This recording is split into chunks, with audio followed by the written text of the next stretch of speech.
Hello, and my name is John Cornicello, and welcome to another of my series of conversations.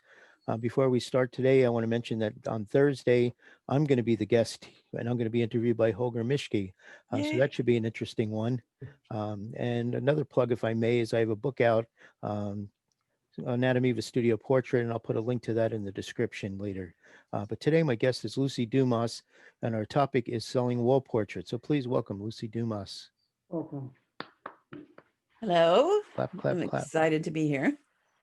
Thank you. Yeah, so you're based out of Southern California, as far south as you can go, I see. Yep, San Diego. And you've been a photographer most of your life? So I've been full-time for 38 years, going on 39.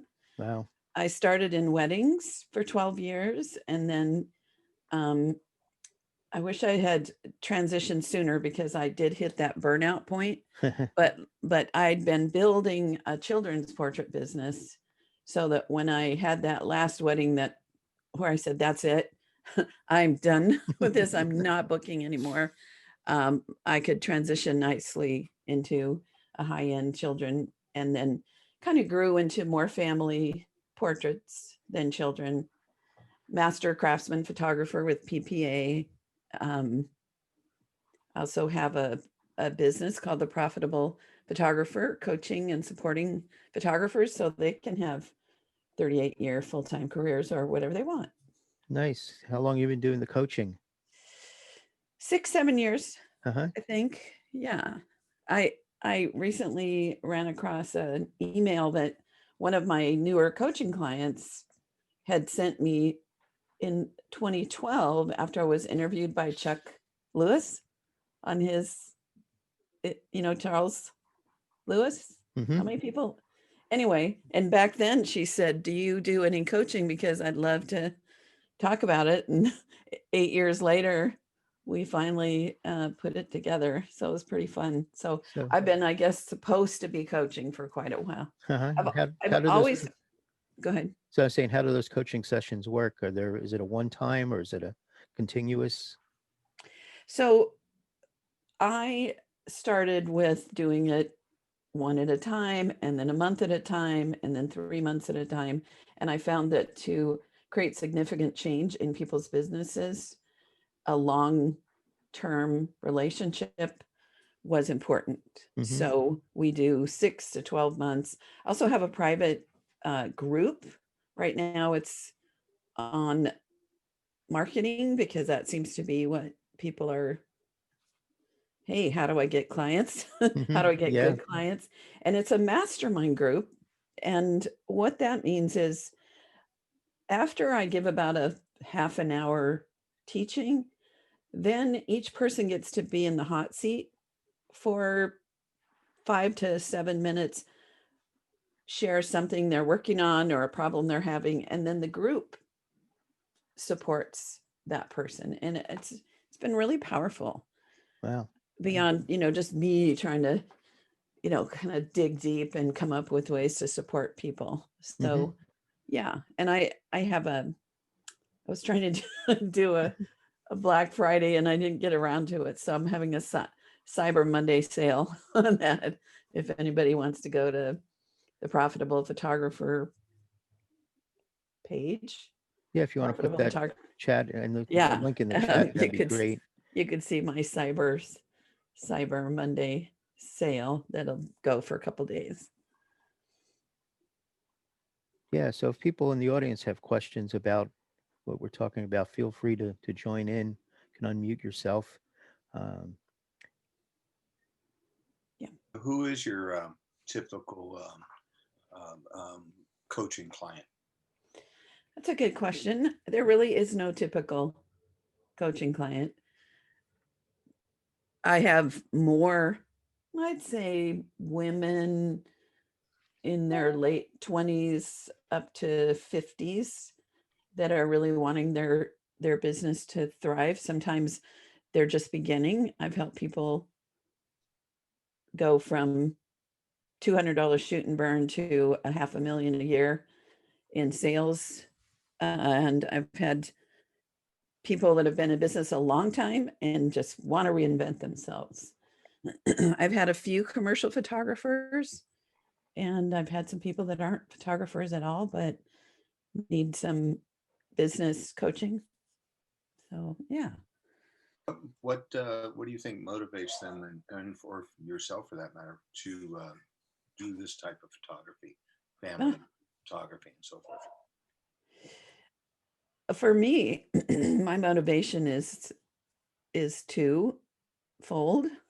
That's a fancy word. It's twofold. um, of course, I need income, and I love children. I love families, and I think the portraits in people's homes are their most valuable possessions. And I've heard that over and over with clients of mine who had to evacuate because we get the fires here in San Diego. Some of you up California and Seattle way, you get the fires too now. Not good. And my clients have said that once they got the pets and the kids to safety, if they had time, they grabbed the portraits off the wall. So I feel like creating something that helps people feel more loved, helps comfort. Like in my life, I have a new great grand nephew, and it's killing me that I'm not there with him every day. So having photographs in my home on display help me feel like he's in my life every day. So that is my motivation. Now with photographers in my coaching, because I'm helping people sell their work for significant money, and a lot of them are doing wall portraits, I get more people to have their photos in their homes. So I can't be everywhere. I try, but so now worldwide, there are more wall portraits in the world because I'm helping other people with that. So that's one of the things that motivates me with coaching. Mm-hmm. And I've always been I'm a natural teacher. Even if you don't want me to tell you something, I'm gonna try to help you. Even in the grocery store, I'll tell people how to pick out a pomegranate. So, I've always mentored, and just in this decade, it was time for me to, get there and do it. Yeah. So what are your first couple of tips about selling portraits, especially large wall portraits? Couple of tips. First off, I think if you know the why, Mm-hmm. that goes a long way.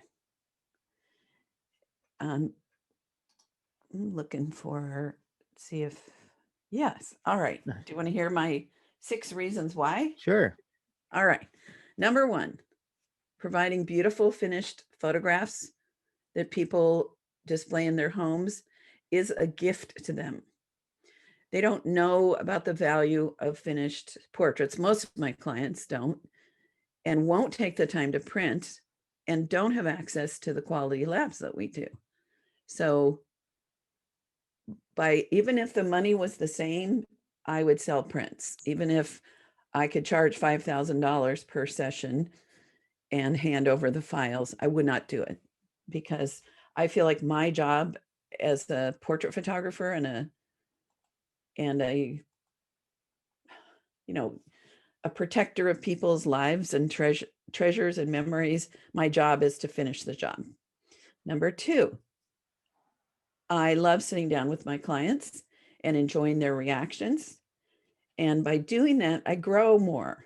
I think people who are doing the shoot and share method, they don't know what people would actually buy. They don't know what they're doing really well, because people get everything.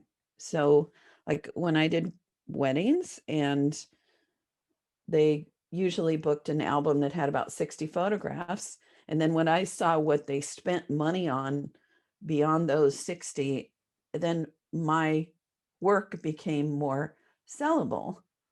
Does that make sense? Mm-hmm. you know, so it's the feedback, but it's really fun to sit, they laugh, they cry. I see them bigger, you know, it's fun for me. It's really my favorite part. And also you get more confidence. I think when people sit in their homes, book a session, go do it, edit it, send it off. It must feel so hollow not to get that, you know, the oohs and ahs. So I live for oohs and ahs. And then I also mentioned that my work improves. And also when you're projecting at large, that's one of my big tips is as soon as you can get a good projector and show them, you know, as big as you can. And it has more emotional impact. And of course, it also helps them purchase bigger. I'm a big believer, and I already touched on this, in the value of preserving, hard to say this morning, preserving family legacies. I did, who saw that Facebook post where it said, a person should not have to have electricity in order to enjoy portraits of people they love. Did anybody else see No, I that? didn't. And so, you know, with digital photography, unless you have electricity, you can't see digital photographs. So, you know, they need to be printed. I don't have it handy. At the bottom of a box, when I packed my mom up and we moved her to a boarding care, was a 5x7 tintype. And my sister does not look like the rest of us in the family. And she looks just like the woman in this 150-year-old photograph. How would I have ever seen that if it was a digital file? So yeah, I found, I was like, oh yeah, what was in that little jewelry box? I found a locket from and I need to find photographs to put in it, so it would have been my mother's aunt who drowned along with my mother's mother when my mom was an infant. And to find this, and it says Evelyn, that was her name. You know, it's all, you know, that's the kind of gal I am, is I love even people that I haven't met. I know they're family to me, and photographs go even farther. And I have negatives from my, of Evelyn and my grandfather and his parents. And, you know, if those have been digital files, because those got handed down to me, you know, they thought, oh, Lucy will like these negatives, and they're 100+ years old, and I treasure those. So, you know, I'm a big believer in family legacy. Okay, so I might have already said this at the beginning, but there's way more money in it. How many people like that idea?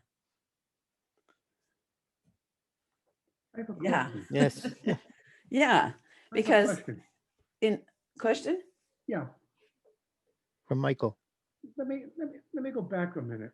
Okay. So you said something that woke me up. Oh, I like that. Me too. Uh-huh. So are you saying that you do in-home portraits for a fee of 5,000? No. Or you did? You said 5,000. So That's what woke me up. okay, I like it. So my average sale with a portrait, whether I do it in studio, on location, or their home, they purchase between 3,000 and 8,000 on average. Usually, I'm not kidding, 3 to 7 wall portraits. You can ask Dirk at Mid-South Color Lab. That's my lab. And I hold the record for the most number of wall portraits per order from the same client. I'm not their biggest client, but they print the most wall portraits per individual session.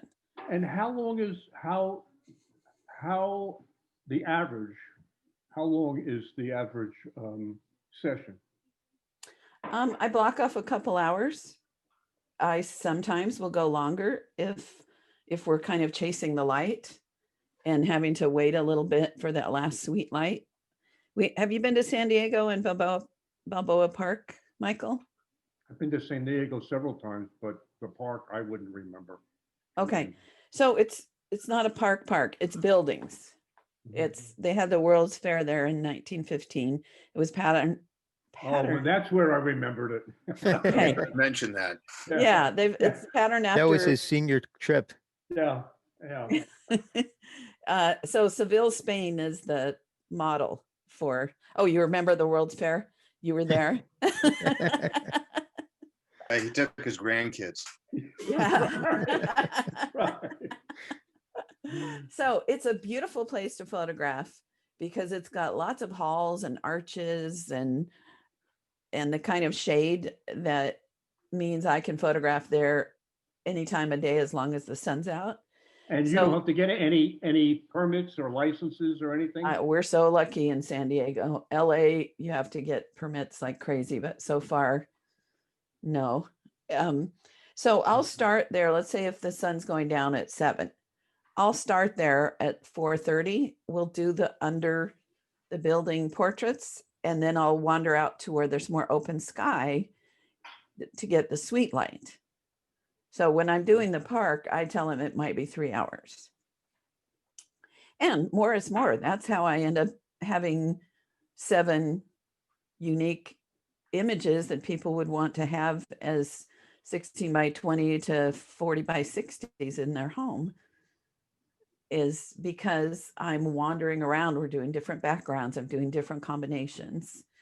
I'm thinking about different parts of their home. We've discussed their wall space and places that might be lovely for art. And You would have a very difficult time selling 40 by 60 prints in someone's home in Manhattan. That Hey, would pretty everybody's much be got the walls. entire wall. well, I haven't sold 40 by 60. Well, okay. If you go into homes in Manhattan Mhm. with people that invest in fine art, Oh, well, that's different. no, it's not different though. This is fine art. They might have an 80-inch print over the sofa that their decorator put there. Mhm. But if there's someone that highly values family and photographs, they just as well might put a large print on their walls there. Now, So a do you- 30 by 40 is more common, and 24 by 36 is probably the if I figure out what's the most usual size that people easily purchase, it's a 24 by 36, but 30/40 is if the space allows for it. So you're making the distinction between the portraitures that you're taking and people that collect fine art, right? No, They're the same. They're the same to you. yes. It's just that, not just, but in addition to that, people love fine art, they also value photography and love their family or themselves or each other. So it's actually most of my clients are people who love and invest in other forms of fine art. Yeah, I mean, it's a higher end clientele. Yeah. Are they buying conventional prints or some of these new things like printed on aluminum or lucite? And what are they doing about framing? Good question. I mostly sell traditional prints and the classic canvas that is almost nobody's doing anymore, where it's printed as a real photograph and then it's stripped off the paper back and heat sealed to real artist canvas that you'd paint on. If somebody asks me about metal or acrylic, I have it available. I know where I would go. Mid-South does really great metal. Acrylic Press does amazing acrylics. But to me, I'm selling the photograph. And and your other question was about framing. So I do the framing when they allow it, when they aren't like, oh, I don't know. That's always one of those things to get them to let me do it. I always just recommend a 2 to like 5 or 6 inch wood frame and no mat, no glass, because like behind with Melissa, she's got that lovely portrait and she's just got that simple frame, no mat and no glass. And so first of all, then they'll buy bigger prints because it takes up less wall space. There won't be glare, which is hard to avoid if you've got any kind of glass. And that's Or an if it- issue with the metals and the acrylics too, Yes. the glare. Yeah. Yeah. Mm. And it's really easy. And it's like a museum. If you go to museums with, you know, paintings of people, they're not in matte and, you know, metal Mhm. frames with matte and glass. Photographic galleries, that is a little different. But yeah, I think that's like- because of the way people look at photographs versus art. A painting you stand back and look at, and a photograph you walk up to and you breathe all over it as you try to look for all the imperfections in it. interesting. I don't know if I've ever done that, but I'm not, but Yeah. for me, I'm creating photographs that my goal is that you do the same thing you said, you stand back and you enjoy it Mhm. as an overall beautiful image that happens to have people in it that people love. Yeah. Ellen's asking if you can share the names of the labs again that you mentioned. Mid-South Color Lab. They're fantastic. Talk to Dirk. He's the lab manager. What I like about Mid-South is they're small enough that everyone knows who you are.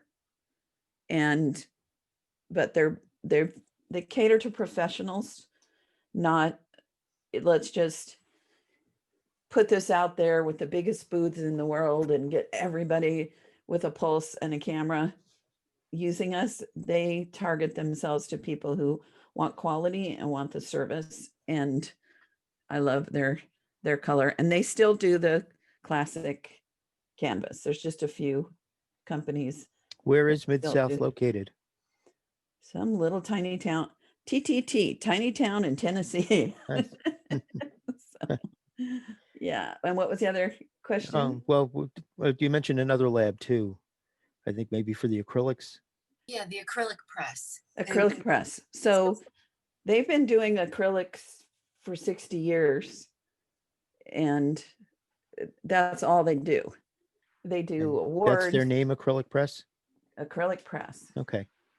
One of the things I've found with the labs who do acrylics as a little bonus thing is it's really hard not to get little paper flecks in, and they won't redo if there's a paper fleck because they're just like, well, it's the nature of the beast. But acrylic press is like, oh no, we'd never do that. And they support our industry. They're always at PPA and WIPI conventions, WPPI. Yeah. So yeah, let's So see. thinking about sales, Melissa was asking if there a brand of projector that you recommend, or do you use a projector, or do you use a large screen TV or large So- computer monitor? I use a projector. Okay. I've used the company NEC Mm-hmm. and their entry level pro. That's not the W, not the wide. So NEC NP-P, I think it's like 451 is a model you can still get new or used on eBay. And then there's a 5 something, but you want to be careful not to have the W. And what's fun is you can have movie night and have run a movie on a big background or something, or have your family, friends out in the backyard and put a sheet over the fence. It's clear enough that you can see that. Let's see, I had 2 more points with my Okay. 6 reasons. So Sorry it's about actually, that. it's actually 7 reasons now, but no, I'm glad we're looking at, the questions now. All right. One of the reasons I project is time. I'm trying to think what I meant by that. Maybe because I'm making more money per client. So, and also, yeah, I guess that must be it. Do you have But your clients come to you for the sales session? I do. And I'll tell you, because that was one question that you had earlier. And then the other thing is the I get better clients when I'm giving full service and charging well. And what I don't mean, like, people are all people are awesome, but clients that are easier to work with and appreciate me more and trust me more. Because it's funny that someone that is going to spend $300 for, and you get all the files, tends to be more picky than someone that's going to put $5,000 in your hand. Does that make like, Mhm. I don't know why that is. Why do you think that would be, John? It's always a tough one. I don't know. I mean, people value it more the more it costs. Yeah, Yeah, but You think, yeah, the people you give away things to or complain about them. you right. think, but you think that that's true right now with what's going on with the economy, Absolutely. COVID, and everything else that uh, that uh, that the prices that people expect now because of all of the huge uh, department stores and appliance stores and even automobiles um, are dropping precipitously. So that may be true in some places. It is not true in the high-end portrait world. In the communities that I'm hanging out with and Facebook, the friends that I have, we're actually having higher sales I have a because question. What do you but what do you do in the age of COVID with having to deal with coming into somebody's territory, so to speak? All right. Uh, so I'll talk about that in a sec. okay. Okay. That's a good question. Uh, so just in kind of wrapping up that better clients, is my theory is that when people are investing well, they assume I'm a professional. They assume that if I do something, I meant to do that, as opposed to if someone was paying me $300, or if I hired a photographer that was in that price range, I would kind of assume that maybe they're a beginner and then I need to watch everything they do. So that's my theory as to why charging more seems to elicit people that are just more fun to work with and more, grateful for what I do.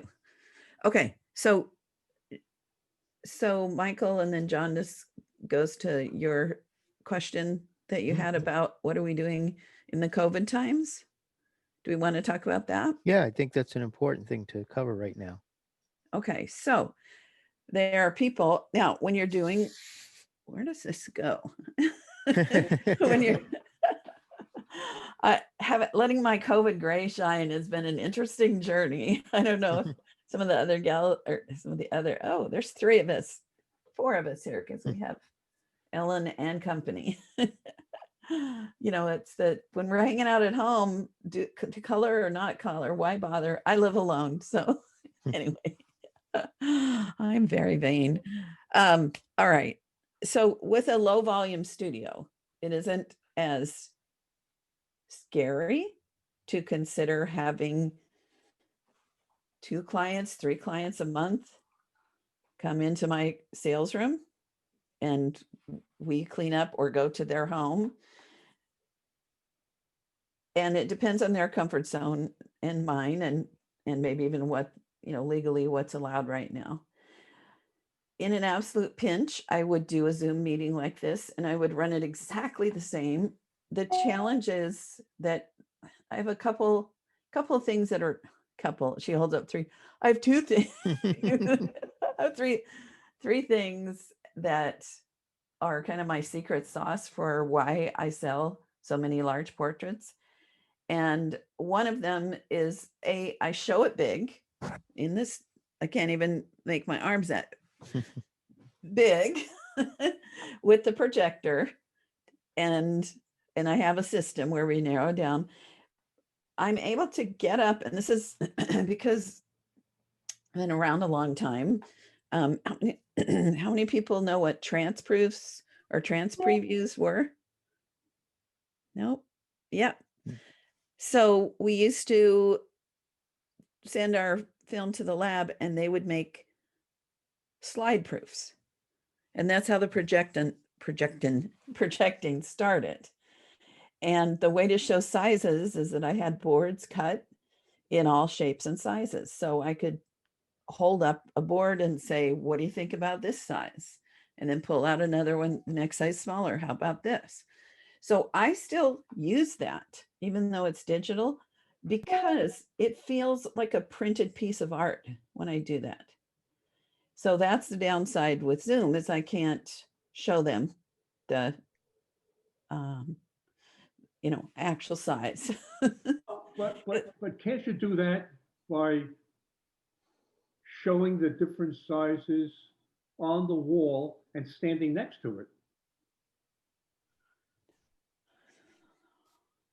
But it's not the same as, if you're in front of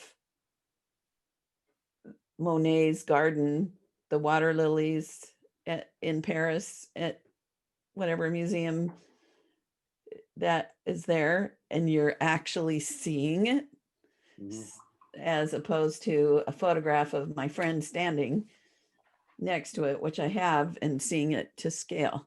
But that's a good alternate method of doing it. I was thinking, you know what? That's an interesting idea, to combine a Zoom and a projector. I have to think on that. Anyway, the other secret sauce is that after we narrow down to the images that they like, we separate into 3 categories: wall, small, and album. And then I do a slideshow of the wall portrait, the ones that have potential.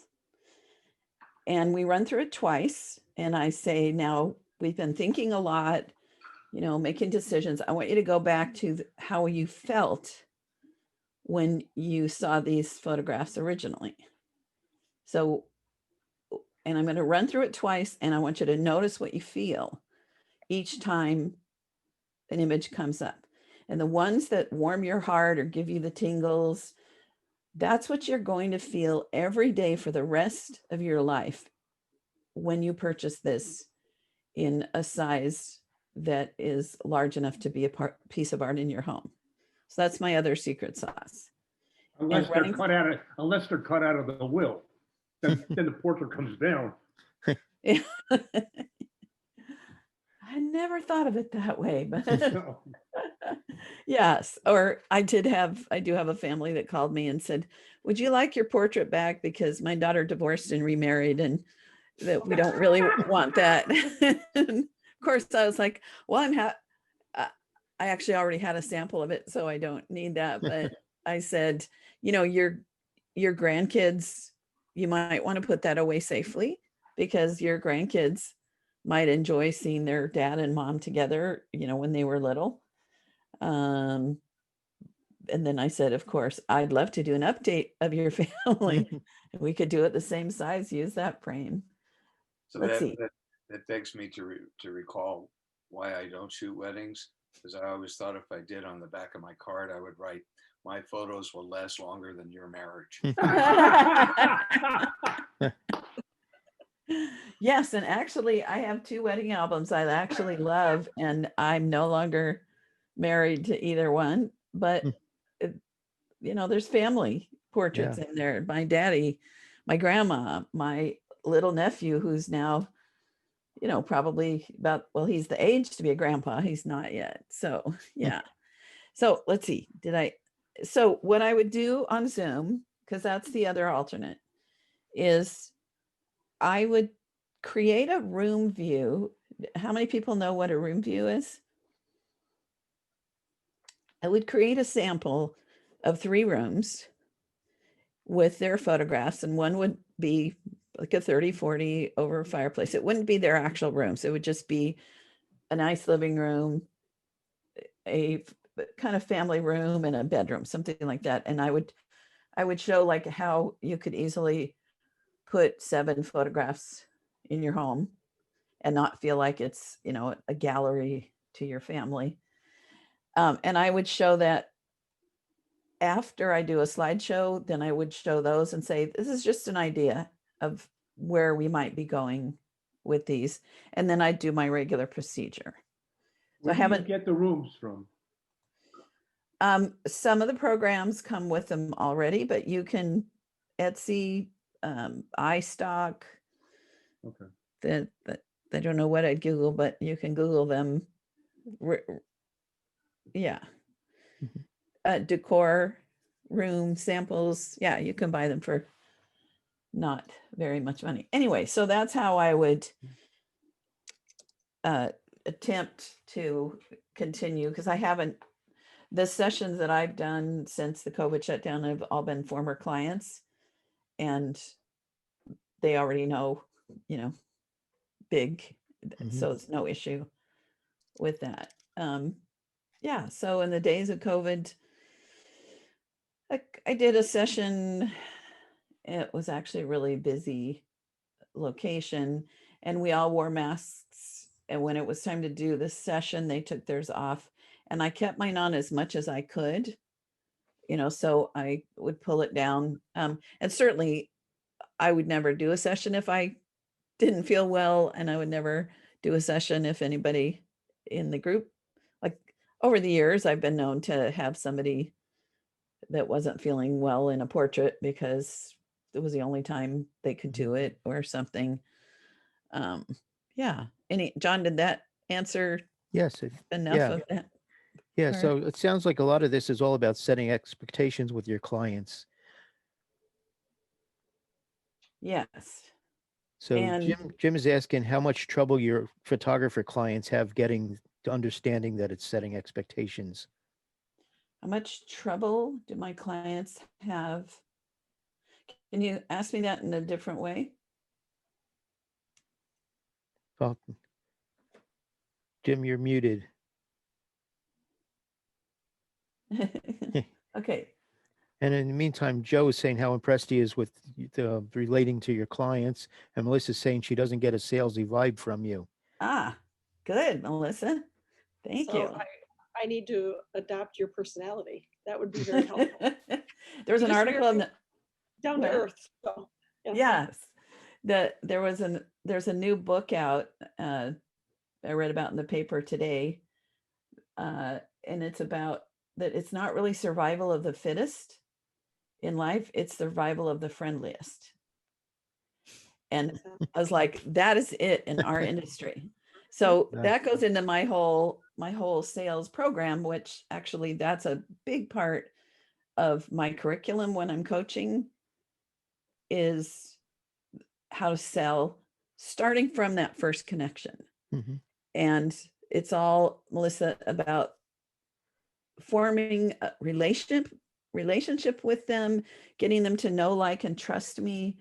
And I position myself every step of the way, step by step by step, as their trusted advisor.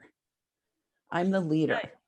I feel like I'm doing that. I just don't want to come across as I'm trying to make that sale. I want to make the sale without, do you know what I mean? Yes. And I guess I just need to be a little more assertive, maybe. I don't know. Yes. I assume a lot when, instead of asking them, I'll get to you, Michael, in a sec. I see your hand and I raise you a banana. Take that banana to the wall and you can sell it for a lot. I know. Because I'm positioned as a leader in this, and that I know the value of what I'm doing and why they're going to love it, it comes from a different place. Yeah. I'm really teaching them. Great sales. I used to run a little business selling insurance in the airport in San Diego. This was my before photography career. And I would tell people that it's like we get them in our bubble and lead and educate them. And if they say no, it's not because we didn't fully help them understand why this would be an awesome decision, but because they really don't want it. Mhm. There's 4 kinds of people. How many have heard this? So, I mean, there's a million kinds of people. There's the people who say there are 4 kinds of people. No. So there's 4 kinds of photography buyers, or 4 kinds of whatever. 1, they can afford high-end photography and they value it. 2, they can afford it, but they don't value it. 3, they would absolutely love it, but they do not have the money. And 4, they don't have the money and they don't want it. So, but I never know who that's going to be. And it's not about their finances, it's about building that connection and that relationship and advising people. You know, that I think that's until I started coaching, I didn't realize what my magic formula was. And when I read that term, trusted advisor, I realized that is it. I so deeply, just like with my coaching, I can be a little, when we're having a one-on-one conversation and people are considering hiring me, I so believe that this is important to someone and that I can help them, that I do what I can to get them to say yes. And it's the same with photography.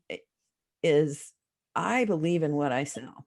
I know what this is going to mean when they get it home and their children see, you know, how much they're loved, or when your kids go off to college and you can enjoy this portrait when your daughter was 4. You know, I'm now old enough, see that, that, you know, my dad is gone and my mom is 96, but the portraits we did of them in their 70s, I feel like I can visit them anytime. And that who I remember by sitting with that portrait, I can hear their voices. I can hear my dad's little jokes. So when I come from that place, then I don't come across salesy, I don't think. I mean, I'm sure there are people that would say, sometimes you do. But if I'm fully communicating the value to people, does that seem less salesy to you, Melissa? Yeah, I think I just have this kind of block in my brain. Mhm. And I know I'm not coming across salesy, but instead of just, you know, talking about maybe an album or something, I just don't say anything because I'm afraid of coming across pushy. But then maybe they wanted an album. Right. Yeah, And I just need to change they my may not, way of yeah, and they thinking. may not know they want an album until you share with Right. them why they would want it. Right. All right. So Michael. Lucy, we had talked about giving away a coaching session. Yes. So So who in the audience is really interested in this? See, Melissa, I think she, 3 hands if I have 3. Melissa. Yeah. Melissa, so I'm giving away to this group 3 coaching sessions for people that think they might be interested in a relationship with me if they're at the point where that could really benefit you. Anyway, so I have 3 available. So Melissa, if you want to put your contact info in there, or I and I'll can tell email you. both of you later. Okay. What's that, John? I can email both of you later with Oh, contact okay. information. Oh, that would be really exciting. I Good. think I just need somebody to kind of give me a little nudge Yes. in the right direction. Yes. Yeah, and Yes. over on Facebook, Paul Bannon is saying he's interested in a session. Okay. And so what it is, we block off a couple hours, and it's a deep dive into your dreams, and then also some of the things that might be blocking you from success. And you know, whether we continue on in a coaching relationship or not. I really enjoy the session, and I have this ability to like kind of keep digging until we get to gold. So Mhm. that's super fun. Let's see, Michael has his hand up. This actually, I'm addressing this to Melissa. Okay. Images, photographs, paintings, sculpture, pottery, none of those things can speak. And yet they say volumes of words. Your work that you show your clients should be your best. Right. And that work should explain the type of creativity that you put into your work and you can give them. Don't worry. Don't worry about being too pushy, because if you worry about it, then you back off. That's what Now, yeah. now, I mean, I live in the Manhattan, New York, Long Island, New Jersey, Connecticut area. And my DNA and my RNA is built in with being somewhat pushy. Don't go there, Ryan. Just don't go there, Ryan. All right. I was working on that already. No. I figured you were. I figured you were choking on that one. But you need to put your best foot forward, and that foot that you're going to put forward is your actual work. A lot of photographers can't speak. They can't lecture. I believe me. I know that from what I did for almost 10 years with some of the world's finest photographers. A lot of them can't speak, can't teach, have difficulty discussing pricing. Even when they would send me invoices, I would have to go over their invoices to make sure that, well, you didn't put in for meals, you didn't eat. Well, so you're not alone in your feeling, but I can tell you, the one thing that's prevalent will be the imagery that you put in front of somebody's face. Right. Period. And the experience. I have found, I try to kind of give them a great client experience we do a pre-consult before the session and then the Good. session. I try to have a good time. I kind of feel like I'm a nice person. I hope Yeah, that you everyone are. else does too, but you know what I mean? Yeah. I just want them to have a good time and be relaxed. And a lot of the teen boys just don't want to be there. And I've asked them after the session, so how was that? Was that as bad as you thought? Kind of joking with them. And they're like, no, that wasn't as bad as I thought. And I'll take that as a compliment from the boys. Hey, Melissa. Yeah. Hey, Melissa. Yes. That story, write that story down, because that's one I would use with clients at the consultation. Okay. Or on the phone. And so there's this thing, this is another way to be selling without being pushy, is the humble brag. So that was a humble brag that would make me, if I had teenage boys, one of the pain points I'm working with right now, in my mastermind group, we're working on the concept of what is your pain point? What's a client's pain point, and how do we resolve that? And so a pain point for parents of teenage boys is, are my kids going to be terrible? They're miserable most of the time. They hate their mother now. They used to love me. And now I've got to get them dressed and in front of a camera.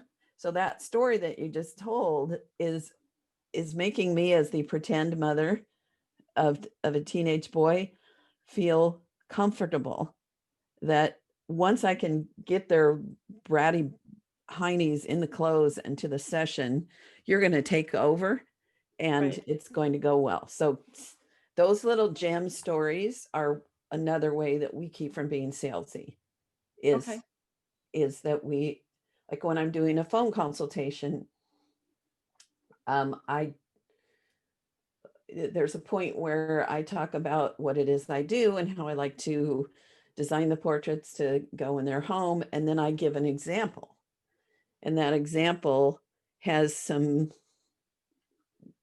the client remodeled their home. It was featured in San Diego Home and Garden, which is a magazine for fancy people. So there's a little humble brag. And it was Hawaiian decor. And then I talk about how we went to this tropical hotel and how we framed it in koa wood and how beautiful it is in their decor. So I take them on this whole journey without saying, I'm really great at what I do. Do you get what I'm talking about? Yeah. That by telling stories, I know now this is the big thing is the story brand, but I've been doing this way Have you ever- before. Have you Is- ever just photographed a family and tell them wear whatever you want to wear? No. Because it's going to look like a pile of laundry. Because I don't want it dated, and I want the colors to go well. And Well, you can it's- always tell them to wear certain colors, that I understand. well, but- I give them guidance, solid colors, long sleeves. Think about the colors in your home and that these will coordinate with each other. Try to avoid a lot of like extreme contrast. Yeah. So that's guiding them. That's giving them some tips. And that's part of the service as the trusted advisor, is helping them not wear clothing that's going to look terrible in a wall portrait. So, and I'm trying to figure out how I could pop into my conference room. I'm in my office right now because somebody had requested seeing what Same. a finished framed Yeah, portrait. that was looks Joe. He actually like. had to leave. Okay, then, But maybe you can email me a sample and I'll send it to him. okay. So where was I with that? Yeah, if you go to my website, you probably, maybe women, we might be able to be like, yeah, I know that hairstyle and that jewelry.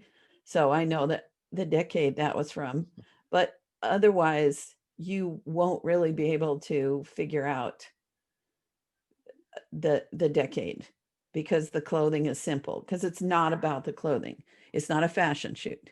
Now, with Melissa, who specializes in teenagers, I'm assuming that there'll be some where they want to wear something fashiony, because they're, especially the girls, but the main portraits, I make sure that there's something classic and timeless, because you're going to hate it later. There was that era where little girls were wearing these little plastic butterfly clips. Oh, Did yes. any of you remember those? And Yes. I would have the moms take them out and say, these are cute right now. 10 years from now, you're going to be like, what was I thinking? But, So, but then you rebook them. but I can't rebook a 5-year-old 10 years later because she's not Well- 5 anymore. Yeah. These are treasures. These are moments in time that never come back. What other questions, my dears? So I also have a Black Friday, Cyber Monday going on. So if you go to the Profitable Photographer page.com, or if you go to lucidumascoaching.com, I have an ebook and I have 7 tips for getting ideal clients, something like that. Then you'll get on my email list, and then you'll get notice about just anything I do. Anyway, so you can find me, but I have a hot deal going on with my mastermind class right now, where you pay for 3 months and you get 2 free. But I don't want to seem salesy, so but honestly, I just so love watching people grow. I love a conversation like this with the community, like John's. It's a thrill for me. I'm glad to have you along. Yeah, I wanted to be a teacher when I was a little girl, and eventually I've always been that by nature, but officially, ended up here. Mhm. Cool. Well,